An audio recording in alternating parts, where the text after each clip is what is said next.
Erokamano kuom thuolo mari Nyakaramogi, ma en weche manyien makage kacha. Nyinga Milton Ochieng. Jakom chiro ma Kibuye Judith Matengo mong'ere kaka Nyaramba kaachiel kod achije wetene ogeng'negi e rumande od ang'ech ma Kodiaga nyaka chieng' wuok tich ma juma manyien, kama ibiro winjie kwayo margi madwaro wuok oko gi Rambun. Maeri en bang' chwale e doho e Mawinam ma Kisumu e chenro madagi kata yie ketho bang' kanyo magi godhiambo manyoro ka gigo johala wetegi e chiro ma Kibuye gi Ludhe, gino maliekore ni en ywaruok ma siasa.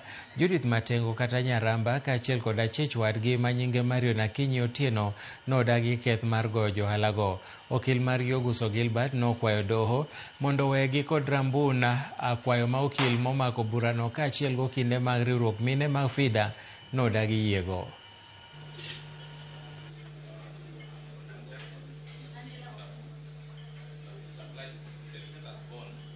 I need to make a comprehensive ruling on this matter and your objection and the application and everything around this matter. So I think I need time to do that. My week is busy from my diary, so I may not be able to do it this week. I will do it on Monday. I will do it on Monday, 24th. I will do a comprehensive ruling on all the issues raised. So we'll do the ruling on Monday. We resume at that time at 9:30 a.m. And meanwhile, the accused persons remain in custody till then.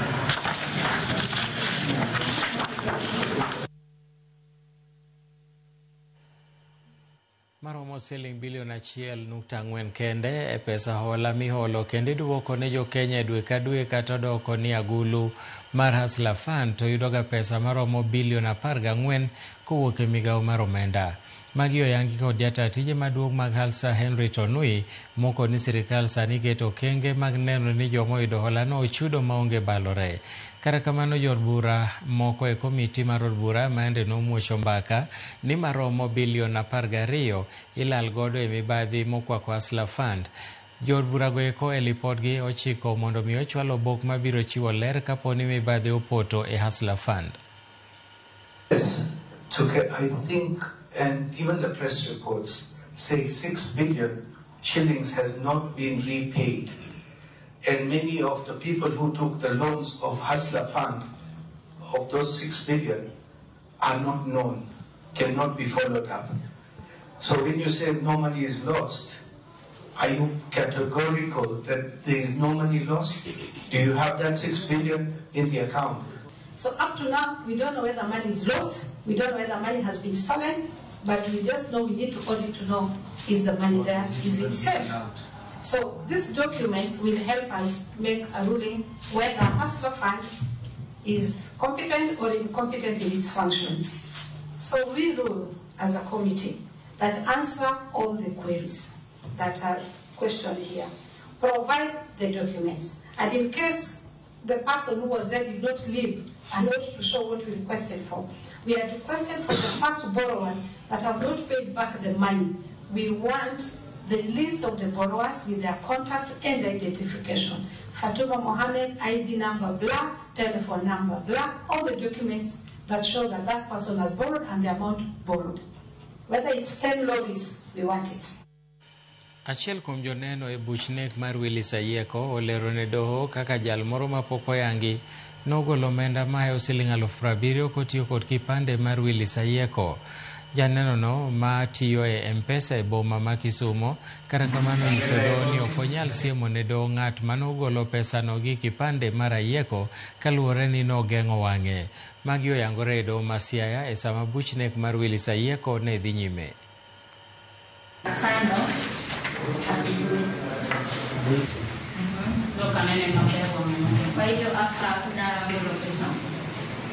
Nikamwambia anaweza withdraw. Nikamuuliza iwapo anacho kitambulisho. Na penye kuna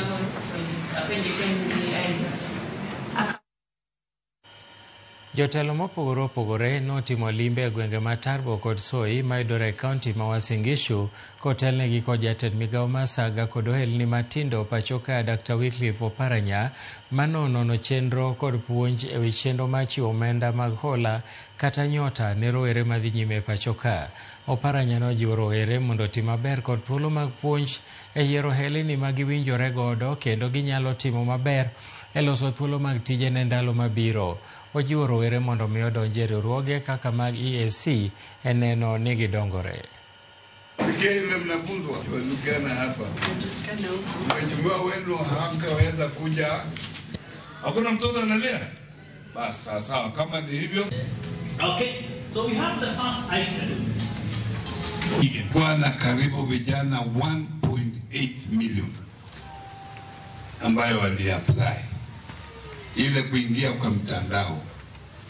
Wengine wakaanguka ile mtihani wa entrepreneurship wakakwamia hapa. Na wale ambao wamefika level yenu ni karibu 1,600. Kwa hiyo 1,600 tumechukua vijana 1,100 Kenya mzima. Na wao 1,100 nyinyi mko hapo ndani. Na vile tuko hapa mtapata mafunzo ile mnaendelea kupata mafunzo mpaka kesho. Kutoka hapo mtaenda kuanza biashara. Na mkianza biashara mtakuwa na wale wanaitwa mentors.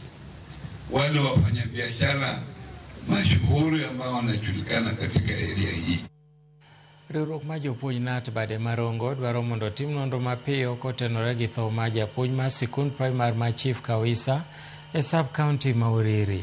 Ringre japuonjno noyudi e Gingaora mar Kuja chieng' tich abich ma juma mokalo. Kata bed obila to wacho ni japuonjno ero moyangi kaka Douglas Okita ne otho e pi.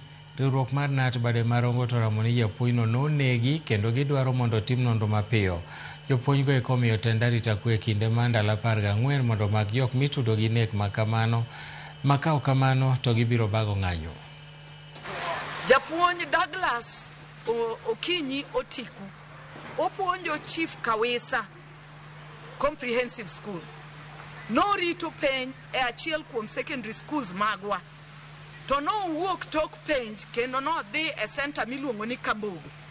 Hawi maber kata marach kanye monene mogik. Kinyne godhiambo ma en nyocha to iyude e bath aora. Ka wenge ne omuko oko, itegi ni ogad oko, wiye ogo bonje ma wiye ni okuot moko chal dhano. Gimora mora ma hulo ni otho e pi bende onge kata chiel. Piene ngima kaka en, iye mokuot onge, wawacho ni ok wabiyie. Kochakore gi Uriri asa sub county nyaka Migori mangima. Wadwa no pimno maler e ndalo 14 gimonego japuonj to gi gima gisetimo kata ka pod warito postmortem. Ma en gima miyo waluoro gi kuyo nikech sani en saa penj. Wamonde gimiluongo ni container ka jopuonj dhi to kaw penj kogwen saa 11. Kendo penj ni korumo japuonj chako wuok duogo ode. Atamalo 39.8 ma jo Kenya pod odak piny mar lai ma dhier ma pacho ka kata malabiro 1 to dhier mokalo kendo onge nyalo mar yudo kata mana chiemo ma pile pile. Kata kamano piny owacho osebedo katiyo kanyakla kod counties kaka Kisumu, Marsabit, Murang'a to gi Taita Taveta e kind mamoko. Kendo nyaka higa mar 2024 familia 15 oseting' ngimagi malo kowuok e dhier. Kawuono piny owacho keto kendo ayanga chenro matiyo kanyakla kod 10 counties e tieko dhier ma pod ogo tach e pacho kaeri mangima ka chenro ni dhi menyo ohala, pur kod lai mamoko makonyo jopiny. % of Kenyans live below the poverty line and 7.1 live in extreme poverty, grappling with the chronic deprivation and persistent vulnerability to shocks. Is on ending extreme poverty, and we've been doing this for over 3 decades, but one thing we've realized is that we cannot do this alone, and hence why we're working very closely with the government to call a poverty graduation approach. It's an evidence-based approach. It's been shown to be the most effective approach to ending extreme poverty, and I'm very glad. Jodak Masori moting'o rowere, jonyuol to gi deye kaachiel gi kwere noyudo fuong'ruok bang' tend migawo mar arita kotelne kod jagoro mongirore Dr. Raymond Omolo ochwalo negi kepo mag opande. Riwruok mar Kenya Youth Transition Initiative mar arita nokelo yot ni jodak makono moseyudo kakale pek mar yudo pande.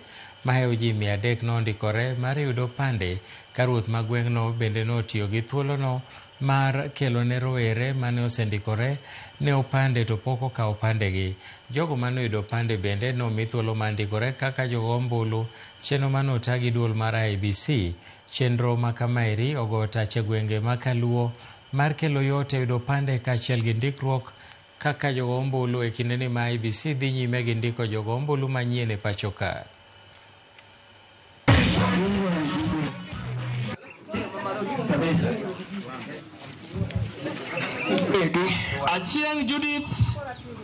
Achieng Judith bende yasori. Achieng Judith mebano wasorika. Eno ka chief osedonjo. Koro joma Central Karungu.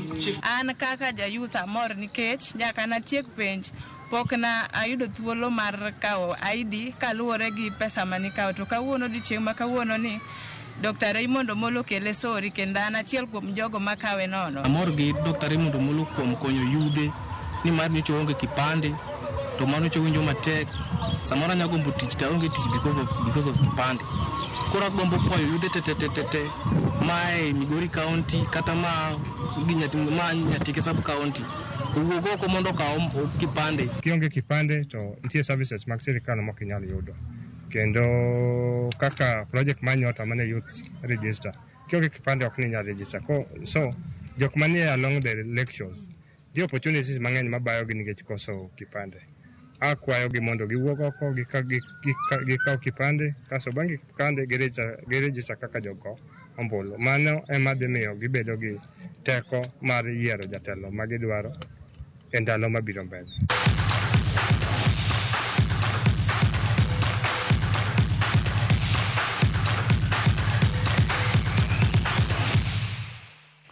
E weche tuke ni tim mar Kenya ma jotugo manigi ng'ol mar winjo chako makare piem mag World Deaflympics Championship tok loyo midila Rio odiechieng' manyoro e piem mibago e boma ma Tokyo e piny mar Japan. Ian Wambui ma en jang'wecha mar Kenya manigi lony mar ariya moloyo nokelo ne Kenya midila